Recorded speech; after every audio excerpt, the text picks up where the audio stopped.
พี่น้องสบายดีสบายดี FC อันบ่าวสายคำเนาะสบายดีหมื้อทุกผู้ทุกคนจ้ามื้อนี้ทางช่องยูทูบทางบ่าวสะค่ำ Channel ก็มาหาหนุ่มโสดคือเก่าพี่น้องเอ้ยหนุ่มโสดคนนี้ก็เพิ่นก็เป็นหนุ่มโสดที่ว่าสดๆซิงๆเนาะเออเฮาก็ขึ้นใหม่แม่นเนาะเพิ่นก็ดียังบ่ทันเคยผ่านการแต่งงานจักเทื่อเด้อพี่น้องเอ้ยยังบ่เคยผ่านนำเขาจักเทื่อจังว่าหมู่รุ่นเดียวกันเขามีลูกมีเมียเบิดแหละทางบ่าวสะค่ำ Channel สิมาสัมภาษณ์น้องเพิ่นเนาะก่อนอื่นก็ฝากพี่น้องกดไลค์กดแชร์กดติดตามนี่เด้อพี่น้องชื่อว่าจังไดน้องชื่อว่าจังไดชื่ออันชื่อชื่อน้องนี่นะโดยชื่อไม้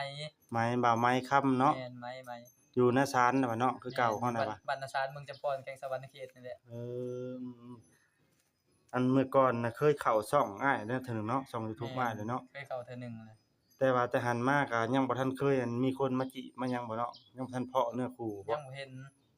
ก็มีอยู่บ่คนลมคนหยังในช่วงผ่านมาคนที่ลมก็มีอยู่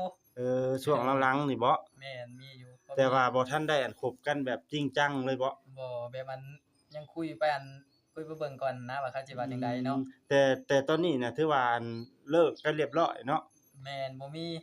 แบบโสด100%นี่บ่100 200พู้นแหละแบบกิ๊กกักไปซั้นก็บ่มีเนาะบ่มีอื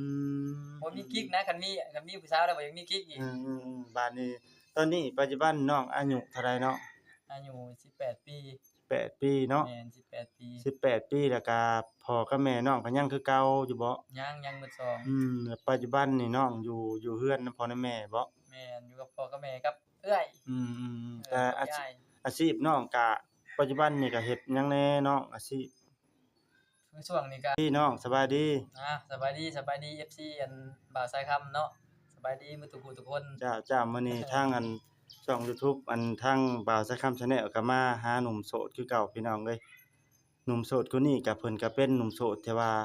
สดๆซิงๆเนาะเฮาก็ขึ้นใหม่เนาะเพิ่นก็ดียังบ่ทันเคยผ่านการแต่งงานจักเทื่อเด้อพี่น้องเอ้ยยังบ่เคยผ่านนำเขาจักเทื่อจังว่าหมู่รุ่นเดียวกันเขามีลูกมีเมียเบิดแหละ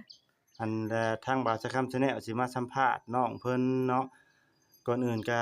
ฝากพี่น้องกดไลค์กดแชร์กดติดตามนี่เด้อพี่น้องชื่อว่าจังไดน้องชื่อว่าจังไดชื่ออันชื่อ